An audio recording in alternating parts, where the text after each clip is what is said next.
Page 4! Yeah. Hindi guys agree na laughter is the best medicine? Hindi.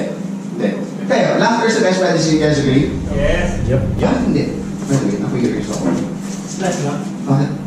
What if mas natawa ka lang pa parang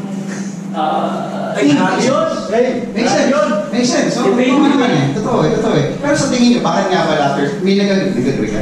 Hindi rin. Nakasali ka na lang.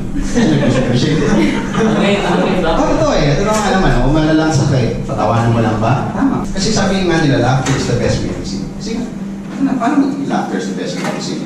Usually naman yung gamot na nakakagaling talaga sa'yo. Hindi mo afford. Di ba? Hindi totoo ang laughter is the best medicine. Tsaka alam mo sino nagsasabi na laughter is the best medicine? Yung mga walang pera. Ano naman yun? Parang natin ang gagawin natin para tayo makakapili ng pangbili ng gamot kay tatay. Importante, masaya tayong pamilya. Kaya ano yan, si tatay, itawa lang ni tatay yan. O tayo, gumana pa pakiramdam mo. Masakit pa rin ang atay. Okay. Cringe. Nakaraan nakita ko, share ko lang nakita ko yung lola ko, tawa ng tawa. Tawa ng tawa, sabi ko, tawa ng tawa. Sabi niya, sakit ng tuhod ko kasi wala akong pambili ng maintenance. Sabi niya, so ang maintenance ko ngayon, manood ng Itbulaga Reruns. Tsaka chismis sa kapitbahay. Totoo eh, hindi siya tigana eh. Alam mo, yung uncle ko nakikita ko, tawa rin ng tawa. Sabi ko, ba't ka tawa ng tawa? Yan, may sakit sa puso. Lumitas diabetic pa. Tapos tawa ng tawa. Ang mild stroke pa yun.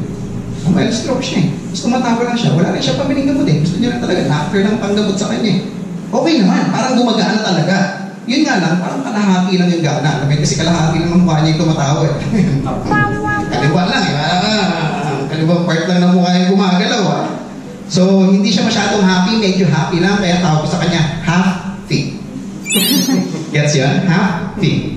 Ang talina ng joke na yun, putakin na naman. Ang tawanan ng talina ng isipan yun eh. Kung laughter is the best medicine sa mga Gen Z, tapos depressed ka, di ba? Bakit di mo kailangan na gamot? Diba? Kasi sa memes pa lang, puta ka na, dapat magaling ka na eh. Sabi ng gobyerno, laughter is the best medicine. Sinasabi ng gobyerno na laughter is the best medicine. So dapat yung DOH, baguhin nila yung pangalan, hindi na Department of Health. Dapat Department of Happiness. Gawin ang Department of Happiness, di ba? Talagang laughter is the best medicine. Kasi kung gano'n yung sitwasyon, dapat sa ospital, yung mga nurse pupunta doon sa room mo, di ba? Dapat hindi gamot yung dala nila. Dapat dala nila clown. Di ba? Dala nila clown, di ba? Knock. Sino po yan? Cancer po. Cancer po. Stage 4. Kung gano'n talaga yung laughter is the best medicine, di ba? Ang problema lang, pag laughter is the best medicine, paano kung comedian ka? Kami. Diba? Tapos pupunta ka sa ospital, paano kami i-assess ng doktor? Diba? Na parang doon ako, standard comedian ka opo. Ano problema? Dami ko na kung nararamdam sa pagkatawag ko yun. Diba? Standard comedian ka opo. Kaya mo yan.